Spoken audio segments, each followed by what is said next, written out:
तो जो Indo Islamic शैली है उसमें जो 3 चरण दिखाई देते हैं, इसमें एक चरण होता है दिल्ली सल्तनत के अंतर्गत स्थापत्य क्या था।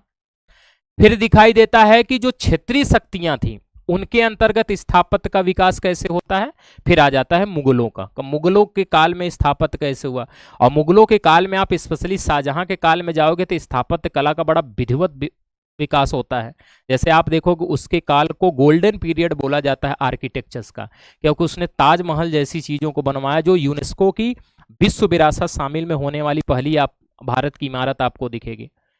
तो अभी हम लोग फोकस करेंगे इन पर, प्रांतीय या क्षेत्रीय शैलियों की स्थापत्य पर। प्रांतीय या क्षेत्रीय शैलियों की स्थापत्य में जो हम लोग पढ़ने वाले हैं, एक तो जौनपुर, जौनपुर में कैसा स्थापत्य रहा है, मालवा में कैसे रहा है, गुजरात में कैसे रहा है, गुजरात में कैसे रहा है, अवध में कैसे रहा है, अवध में कैसे रहा, बंगाल में कैसे रहा है, बंगाल में स्थापत्य कैसा रहा, दक्षिण भारत में कैसा रहा, दक्कनी जो बहमनी साम्राज्य था, बहमनी में स्थापत्य कैसा था। इन सब के बारे में हम लोग पढ़ेंगे। जैसे जयपुर है, जयपुर जो पिंक सिटी है, जयपुर के बारे में देखेंगे कि वहां पर हवा महल किस तरह था। लखनऊ, अवध की बात करेंगे हम लोग, किस तरह से इमाम बाड़ा, छोटा इमाम बाड़ा, बड़ा इमाम बाड़ा बनाया गया, इन सब के बारे में बात करेंगे। तो सबसे पहले हम लोग इसमें जो प्रांतीय या क्षेत्रीय शैलियों का स्थापत्य है उसमें सबसे पहले हम लोग जौनपुर के बारे में देखेंगे। इसके बारे में देखेंगे, जौनपुर के बारे में पढ़ेंगे और जौनपुर में क्या क्या बनाई चीजें गई हैं उनके बारे में हम लोग देखेंगे। देखिए ये जौनपुर का मैप है, उत्तर प्रदेश का एक डिस्ट्रिक्ट है, गोमती नदी के किनारे ये स्थित है। और फिरोज शाह तुगलक, दिल्ली सल्तनत में तुगलक शासक था फिरोज शाह तुगलक। फिरोज शाह तुगलक ने अपने चचेरे भाई जूना खां, वही जूना खां जो दिल्ली सल्तनत का सबसे पढ़ा लिखा और सबसे पागल शासक था, उसकी याद में बनवाया था, जिसको हम लोग मोहम्मद बिन तुगलक के नाम से इतिहास में जानते हैं। किस नाम से जानते हैं? मोहम्मद बिन तुगलक के नाम से जिसको हम लोग जानते हैं, उसका पहले नाम जूना खां था। उसी की याद में जौनपुर नगर की स्थापना किया था जो है फिरोज शाह तुगलक ने। तुगलक वंश का एक महान शासकों में उसका नाम लिया जाता है फिरोज शाह तुगलक ने, उसने बनवाया था उसको।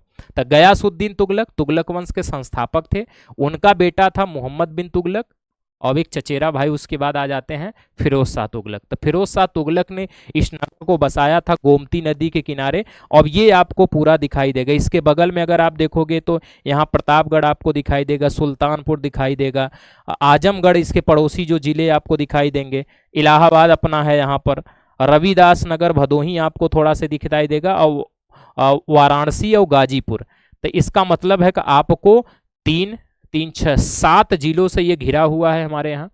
7 जिलों से ये, आसपास से कितने उत्तर प्रदेश के जिले हैं? 7 जिले हैं।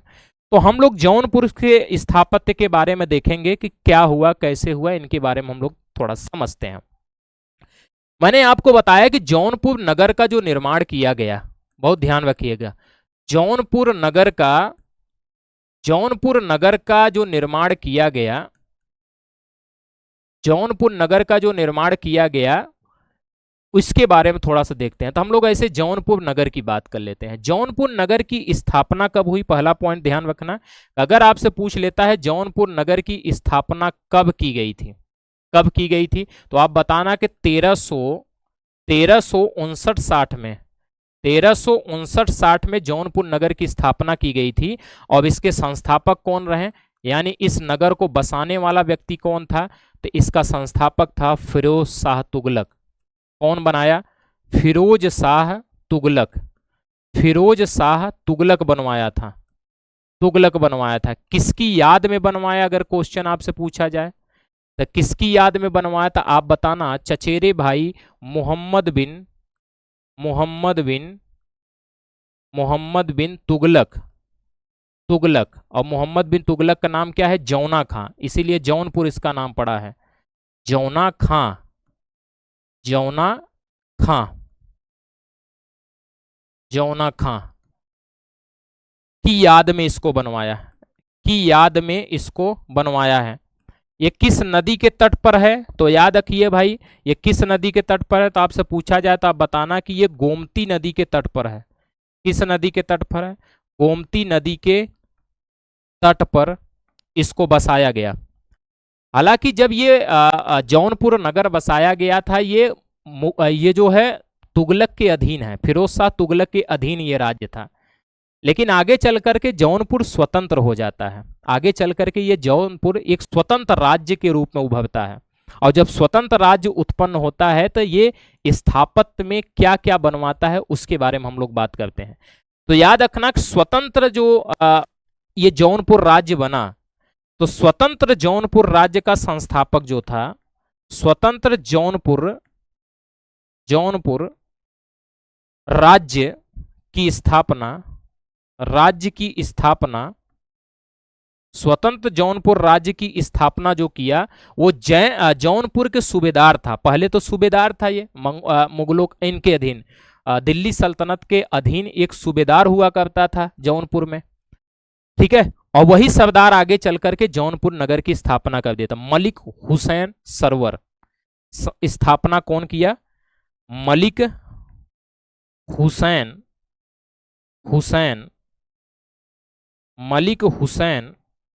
सरवर। तो मलिक हुसैन सरवर जो पहले जौनपुर का सूबेदार था, उसने ही क्या किया? स्वतंत्र जौनपुर राज्य की स्थापना की। पहले जब जौनपुर नगर बसाया गया था तो ये तुगलकों के अधीन था, लेकिन आगे चल करके स्वतंत्र जौनपुर बना, जौनपुर स्वतंत्र राज्य के रूप में उभरा और उसका स्थापना किया मलिक हुसैन सरवर ने। अगर आप देखोगे तो एक समय में इसका एक नाम और भी मिलता था। अगर जौनपुर का एक नाम अगर आप और देखोगे तो इसका एक नाम और मिलता है सिराज ए हिंद। कितना प्यारा नाम है, सिराज ए हिंद। और सिराज ये हिंद जो नाम मिलता है ये इब्राहिम शाह सरकी के समय मिलता है। नाम किसके समय मिलता है? इब्राहिम शाह सरकी के समय। इब्राहिम शाह सरकी जो थे के समय में अगर आप देखोगे तो जौनपुर का एक नाम क्या मिलता है? सिराजे हिंद, सिराजे हिंद मिलता है। तो आप लोग पहली बात याद रखना कि जौनपुर नगर की स्थापना 1359-60 में फिरोज शाह तुगलक ने किया था। इसकी याद में किया था तो अपने चचेरे भाई मोहम्मद बिन तुगलक जौना खां की याद में किया। गोमती नदी के किनारे किया था फिरोज शाह तुगलक ने। आगे चलकर के जौनपुर स्वतंत्र राज्य के रूप में उभरा, जो वहां के सूबेदार मोहम्मद हुसैन सरवर थे, उन्होंने उसको लेके आए। और फिर एक आपको दिखेंगे इब्राहिम शाह सरकी, उनके समय में जौनपुर को सिराजे हिंद कहा जाता था। अब हम लोग आ जाते हैं कि जौनपुर में जो स्थापत्य कला का विकास हुआ, क्या क्या चीजें यहाँ पे बनाई गई हैं, उसके बारे में हम लोग बात करते हैं, ठीक है। तो ये हमने जौनपुर का थोड़ा सा परिचय आपको समझाया। उसके बाद आ जाते हैं हम लोग कि जौनपुर में क्या क्या चीजों का निर्माण किया गया है। तो चलिए, जौनपुर के नगरों में अगर आप आओगे तो आपको एक ये मिलेगी झंझरी मस्जिद। ये क्या मिलेगा आपको? चित्रों के माध्यम से समझोगे तो ये आपको एक झंझरी मस्जिद मिलेगी। फिर यहाँ पर अगर इसको देखोगे तो ये अटाला मस्जिद है। ये दो यहाँ की बड़ी फेमस मस्जिदें आपको देखने को मिलेगी, जो जौनपुर की वास्तुकला के दृष्टि से ये महत्वपूर्ण मानी जाती हैं। तो सबसे पहले हम लोग झंझरी मस्जिद के बारे में देखेंगे। अगर आपसे पूछ लिया गया झंझरी मस्जिद का निर्माण कब किया गया, तो पहला क्वेश्चन तो ये बन सकता है कि इसका निर्माण कब किया गया झंझरी मस्जिद का, तो आप बताना 1430 में किया गया। कब किया गया? 1430 में किया गया। अब देखना कि ये निर्माण कौन करवाया था, इसका निर्माण कौन करवाया था, झंझरी मस्जिद को बनवाया किसने था? तो इब्राहिम शाह सरकी ने। इब्राहिम शाह सरकी ने, इब्राहिम शाह सरकी ने जो है इसका निर्माण करवाया। यानी झंझरी मस्जिद का निर्माण कौन करवाया? इब्राहिम शाह सरकी ने। किसकी याद में बनवाया था, किसके सम्मान में बनवाया? तो ये सम्मान दिया था, ये सम्मान दिया था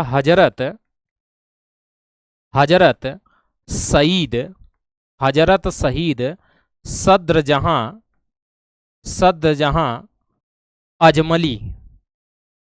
अजमली के सम्मान में बनवाया था इसको।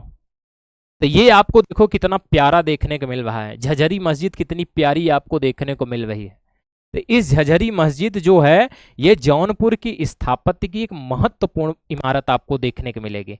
इसका निर्माण किसने करवाया? इब्राहिम शाह सरकी ने 1430 में करवाया। हजरत सईद सद्रजहां अजमली के सम्मान में बनवाया गया, ठीक है। उसके बाद अगर आप देखोगे तो एक आपको यहाँ पर अटाला मस्जिद दिख रही है। अटाला मस्जिद के बारे में अगर भाइयों देखोगे ना, तो इस अटाला मस्जिद का जो निर्माण हुआ था, इसकी निर्माण जो शुरू हुआ, इसका जो निर्माण शुरू किया गया, इसका निर्माण शुरू हुआ था 1393 में, 1393 में फिरोज शाह तुगलक द्वारा, फिरोज शाह तुगलक द्वारा इसका निर्माण जो शुरू हुआ था, ये 1393 में फिरोज शाह तुगलक द्वारा शुरू हुआ था, लेकिन ये निर्माण पूरा हुआ। इसको पूर्ण करवाया किसने? तो इसको पूर्ण करवाया 1408 में इब्राहिम सर्की ने। इसने करवाया भाई? इब्राहिम सर्की ने, इब्राहिम सर्की ने। तो याद रखना कि ये जो आपको देखने को मिलेगा, ये इसकी बनावट आपको कई सालों में देखने को मिलेगी। यानी 1393 में ये बनना शुरू हुआ फिरोज शाह तुगलक द्वारा, और बन के तैयार कब हुआ? 1408 में। 1408 में बन के तैयार हुआ और बनना शुरू हुआ था 1393 में।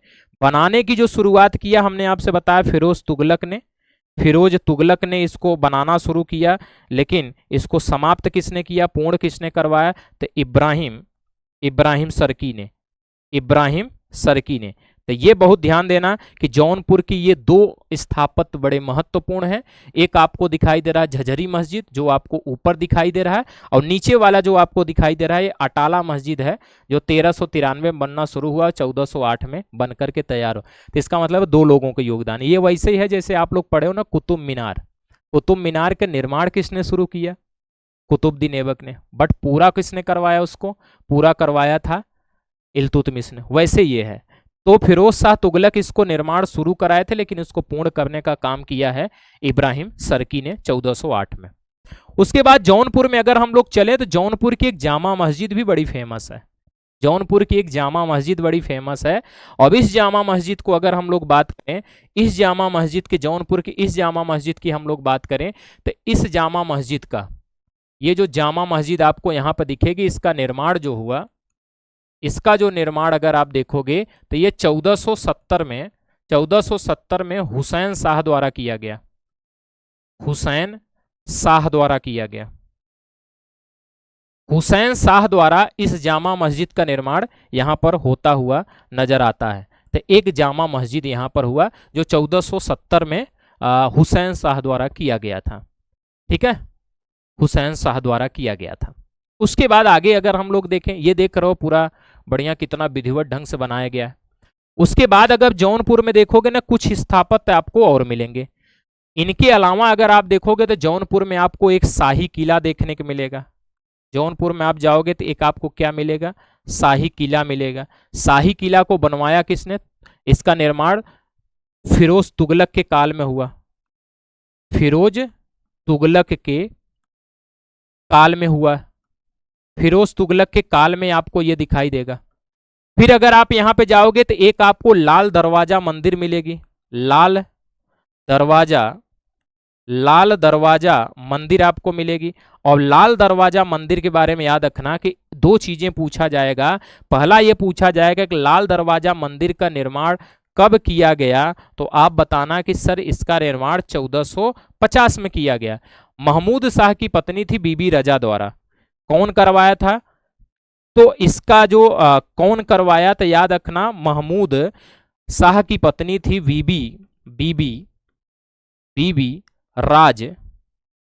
बीबी राजा उसका नाम था, राजा द्वारा। अब ये कौन थी? महमूद शाह की पत्नी थी। महमूद शाह की पत्नी आपको मिलेगी। महमूद शाह की पत्नी होंगे। फिर अगर आप देखोगे तो यहाँ पर एक स्थापत्य आपको और नजर आएगा, अकबरकालीन शाही पुल। एक आपको यहाँ पर शाही पुल मिलेगा, पर ये कब का है? अकबरकालीन है। अकबर के काल में ये बना, अकबर के काल में इसको बनाया गया। तो ये आपको देखने को मिलेगी जौनपुर के कुछ स्थापत्य, जैसे झझरी मस्जिद, अटाला आपने देखा। फिर अगर आप देख रहे हो जामा मस्जिद, फिर शाही किला यहाँ बना है, लाल दरवाजा मंदिर है, शाही पुल है। जौनपुर में अगर आप जाओगे ना, बड़ा स्थापत्य की चीजें आपको देखने, बड़ा खूबसूरत शहर है, मस्त लोग हैं वहां पर। ठीक है, तो ये आपको देखने को मिले।